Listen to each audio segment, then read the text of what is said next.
Good morning, dear children. Let us continue the lesson Force and Laws of Motion. Okay, last class we have discussed about Newton's second law of motion and using Newton's second law of motion, how we can measure force. I think also we have learned. Also we have learned the important applications of Newton's second law of motion. And today's class we are going to discuss about Newton's third law. Okay, here we are going to discuss about Newton's third law of motion. For that we are considering a situation here, a ball. It is named as A. Okay, that moves in this direction, that is moves from left to right. Then we are considering another ball. Let it be moving from right to left along the same straight line path. Okay, as followed by the ball A. Here a ball A that moves from left to right, and the ball B that also moves from right to left along the same straight line. Then after some time, what happens? These two balls hit each other. After some times, these two balls hit each other, or they may collide each other. Okay, they may collide or hit each other. Listen it. And here, during collision, what actually happening here is the ball A that exerts a force on ball B. At the same time, this ball B also exerts an equal and opposite force on the ball A.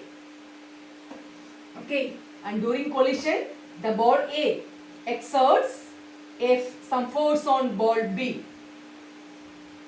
Then the ball B also exerts equal and opposite force upon ball A simultaneously.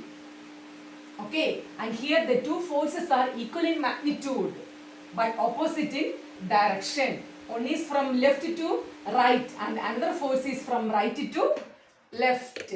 Okay, another force is from right to left. And here one force is from left to right and the another force is from right to left. So we can say when one body exerts a force on another body, the second body also exerts equal and opposite force on the first body simultaneously. Okay, from this we can say when one body exerts a force on another body, then the second body also exerts equal force, equal in magnitude, but in opposite direction simultaneously. Isn't it? And so we can state the Newton's third law as when one body exerts some force on another body, the second body also exerts equal and opposite force on the first body simultaneously. Isn't it? When one body exerts some force on another body, then the second body also exerts equal and opposite force on the first body simultaneously. That is actually the Newton's third law. Okay. This means that the force between two bodies are equal in magnitude but opposite in directions. Okay. The force between these two bodies are equal in magnitude but opposite in direction. Here one of the force is called action. One of the force is called action and the second force is called the reaction. Isn't it? Here one of the force is called action and the second force is called reaction. Okay. Here the ball A exerts a force on ball B. That is called action. At the same time, the ball B exerts equal and opposite force upon ball A. That force is called reaction. So we have here two types of forces, action force and reaction force. Isn't it? Here the force exerted by A on B, that is the action, and that is represented as FAB. That is represented as FAB. Force exerted by ball A upon ball B. Okay? and the force exerted by ball B on ball A, that is represented by FBA. Actually, FBA represents the force exerted by ball B upon ball A, and the FAB represents the force exerted by ball A upon ball B. Okay, and here this action and reaction are equal and opposite. Action and reaction are equal and opposite. So we can state the Newton's third law as to every action there is an equal and opposite reaction. Okay, to every action there is an equal and opposite reaction. According to Newton's third law of motion, to every action there is an equal and opposite reaction. Okay, state Newton's third law. To every action there is an equal and opposite reaction. Let us consider another example. Actually, it is our common experience that if you fall on the mattress in your room, you will experience an upward force, and that force make you to move upward. Okay, suppose when you fall on the mattress in your room, actually you experience an upward force which makes you to move upward. Actually, the force applied by you on the mattress, the force, that is when you fall on the mattress, you are applying a force on the mattress, and that force is actually considered as the action. That force is considered as the action. Okay, at the same time, the mattress also exert a force upon you that makes you to move upward. This is actually the reaction. This is actually the reaction. Okay. Here, suppose when you fall on the mattress, you are applying a force on the mattress, and that force is actually the action. Then by Newton's third law, the mattress also exert a force on you. Okay. And this force is actually the reaction. You are applying force in the downward direction, but the mattress exert a force in the upward direction. And here these two are equal and opposite direction. Okay, even though the magnitude of these forces are equal, but they are acting in the opposite direction. Okay. Next, the force exerted by you on the mattress, that is the action, and the force exerted by the mattress upon you, that is taken as the reaction. Here this action and the reaction are equal, but they are in opposite direction. Okay, actually it is not possible that action is applied but no reaction takes place. Okay, it is not possible that action is applied but no reaction takes place. To every action there is an equal reaction there. To every action there is an equal reaction. Okay, action and reaction can always exist in pairs. Okay, action and reaction always exist in pairs. No single action or reaction exists in nature. No single action or reaction that exists in nature. Isn't it? And here, actually this action and the reaction that acts on different bodies.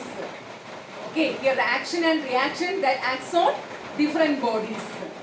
Suppose when we consider the previous example, that is when you fall on the mattress, you are applying force on the mattress. That is the action. Here the action is on the mattress. But at the same time, the mattress exerts a force upon you. That is the force exerted on you. That is the reaction. Here the reaction is upon you and the action is upon the mattress.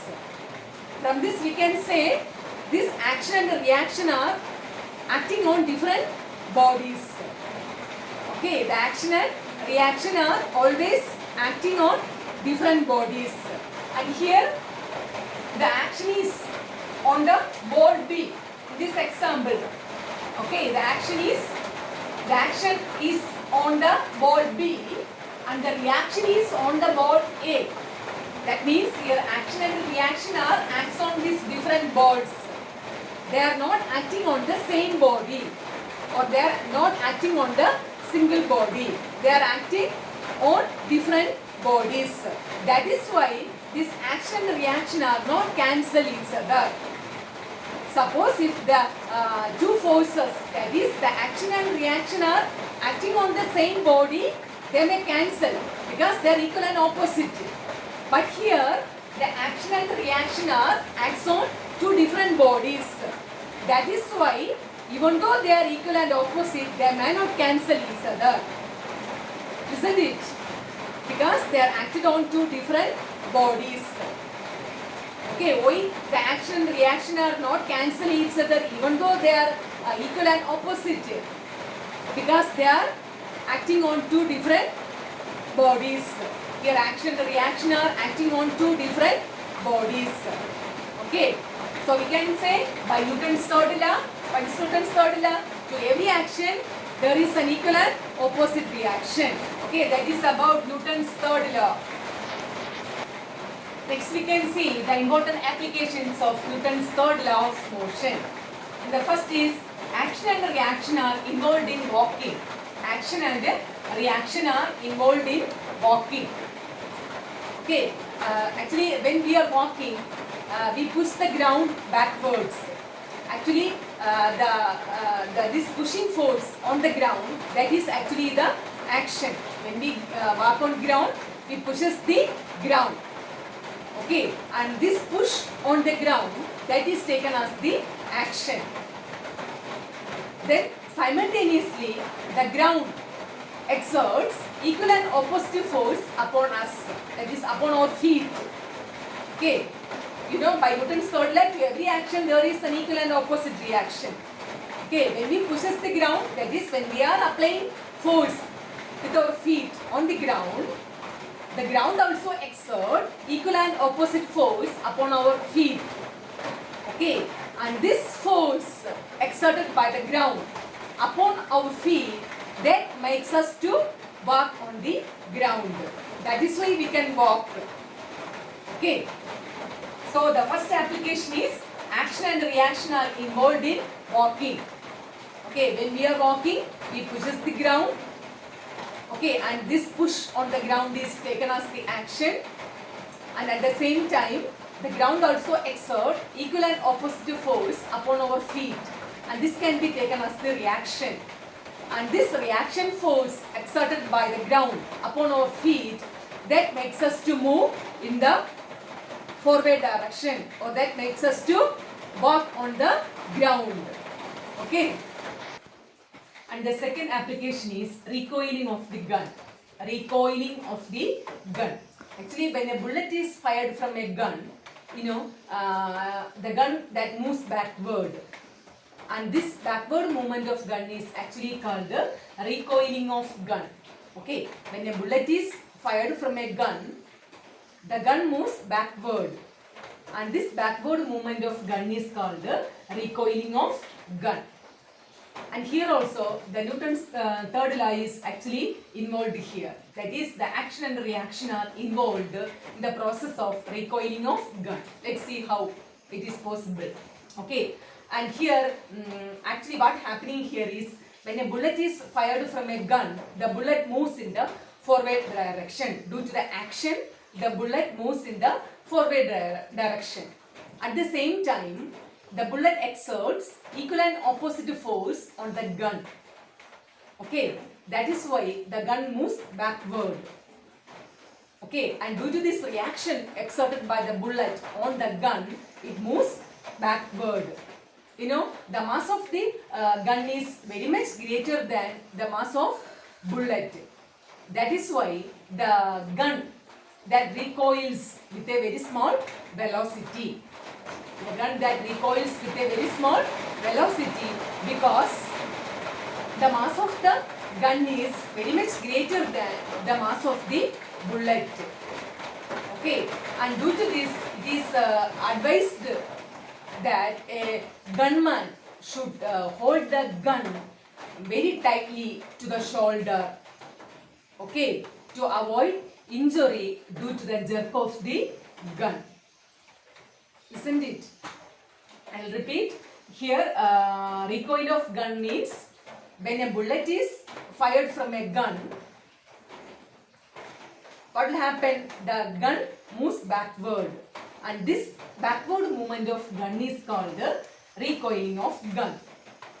Okay, and when the bullet is fired from a gun, due to action, the bullet moves forward. Isn't it? At the same time, due to the reaction force, the gun moves backward. Actually, this backward movement of gun is called the recoil of gun. That means the gun recoils. You know, the mass of the gun, that is very much greater than the mass of bullet. That is why the gun that recoils with a very small velocity. Okay, so this backward movement of gun is actually called what? Recoiling of gun. Okay, that is why because of this backward movement of gun, actually it is advised that a gunman should hold the gun very tightly to the shoulder to avoid injury due to the jerk of the gun. Okay, that is about the recoiling of gun. And the next application is swimming. Okay, the third application is swimming. Let's see how the Newton's third law of motion that is involved in swimming. Okay, then while swimming, during swimming, actually what happening is the person that pushes water with the hands in the backward direction. You know that thing. Okay, while swimming, a person that pushes water in the backward direction. That is actually the action. At the same time, the water exerts equal and opposite force upon that person. That is actually the reaction, and due to that reaction force, the persons can swim in the forward direction. Okay, in this way here action and the reaction are involved in swimming. Okay, during swimming, a person pushes water in the backward direction. That is actually the action. At the same time, the water exerts equal and opposite force on the swimmer.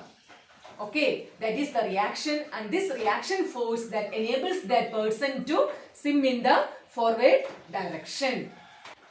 And the fourth application is jumping of a man out of a boat. Jumping of a man out of a boat. That can also be explained with the help of Newton's third law. Listen to it. And here, when a man, he jumped out of the boat, resting at the bank of a river. When a man jumped out of the boat, resting at the bank of a river, he applies some force on the boat in the backward direction. That is, when a man jumped out of a boat, he applies some force on the boat in the backward direction. Actually, this is the action. The boat is pushed away from the bank due to this action of the man. Okay, due to the action of the action force exerted by the man, the boat is pushed away from the bank. And the man jumps out of the boat due to the reaction of the boat on him. Okay, and here when a man that jump out of the boat, resting at the bank of the river, he applies some force on the boat in the backward direction. Actually, the force exerted by the man on the boat, that is taken as the action. Okay, this is action here. And due to this, the boat is pushed away from the bank. Okay. And at the same time, the boat, due to the reaction force of the boat, actually the man the man jumps out of the boat. Okay, due to the reaction of this boat, the man jumps out of the boat. Okay, and so here we can explain the jumping of man out of a boat by Newton's third law, and we can know how here action and reaction force are involved. Okay. And the next application is the motion of rocket. Motion of rocket. Okay, how here the Newton's third law is involved. Let's see. Here, the combustion of fuel in the engine of rocket actually produces hot gases. Okay, the combustion of fuels in the engine of a rocket actually that produces hot gases. Actually, which comes out of the back end of the rocket at a very high speed. Actually, the hot gases that produced are come out of the out of the actually back end of the rocket, which comes out of the back end of the rocket with a very high speed. Actually, this is the action of the gases. This is the action of the gases. Simultaneously, an equal reaction force on the rocket. Okay, an equal reaction force on the rocket to actually which enables the rocket to move upward direction, to move in the upward direction, isn't it? And here during the motion of rocket actually that can be explained with the help of Newton's third law. Okay, here the combustion of gases actually in the engine of rocket, the combustion of fuels in the engine of a rocket that produces actually hot gases. Okay, the combustion of fuels in the engine of rocket actually that produces hot gases, and which are come out of the back end of the rocket with a very high speed. Okay, this is the action of the gases. Simultaneously, an equal reaction force on the rocket which enables it to move in the upward direction. Okay, that is why the rocket can move in the upward direction, isn't it? And the next application is the bouncing of a ball. Suppose when we drop a ball or a rubber ball on a floor, it exerts a force on the floor. Actually, this is the action. At the same time, the floor also exerts equal and opposite force on the ball. That is why it gets bounced.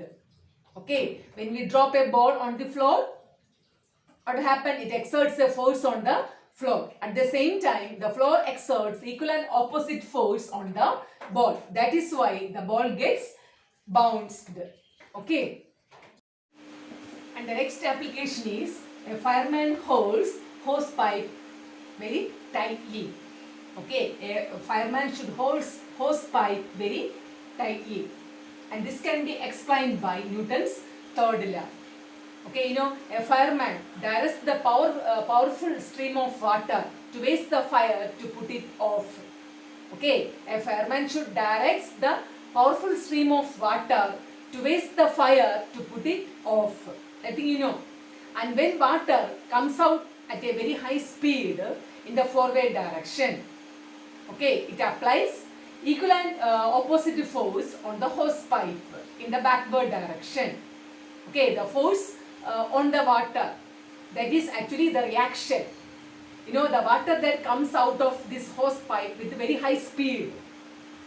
Okay, and the force on water is actually the action force.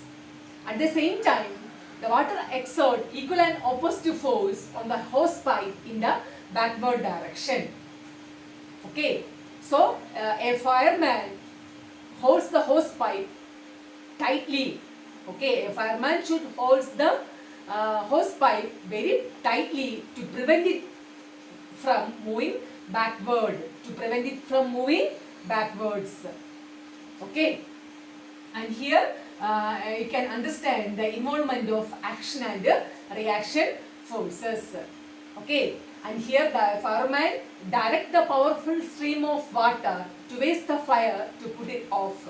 Okay, and when water comes out of the hose pipe with a very high speed in the forward direction, and it applies equal and opposite force on the hose pipe in the backward direction.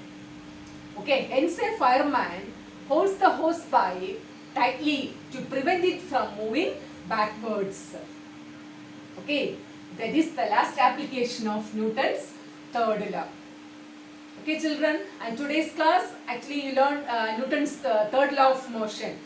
What is Newton's third law of motion? To every action there is an equal and opposite reaction. To every action, there is an equal and opposite reaction. Also, you have learned a number of applications of Newton's third law of motion.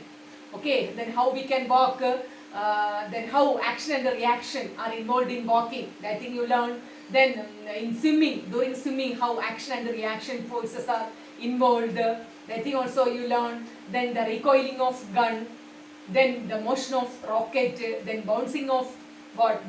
Ball. The bouncing of ball. Then the fireman holds the hose pipe very tightly. All these things are actually the applications of Newton's third law of motion. Okay children, study well. That is the end of today's class. Thank you children.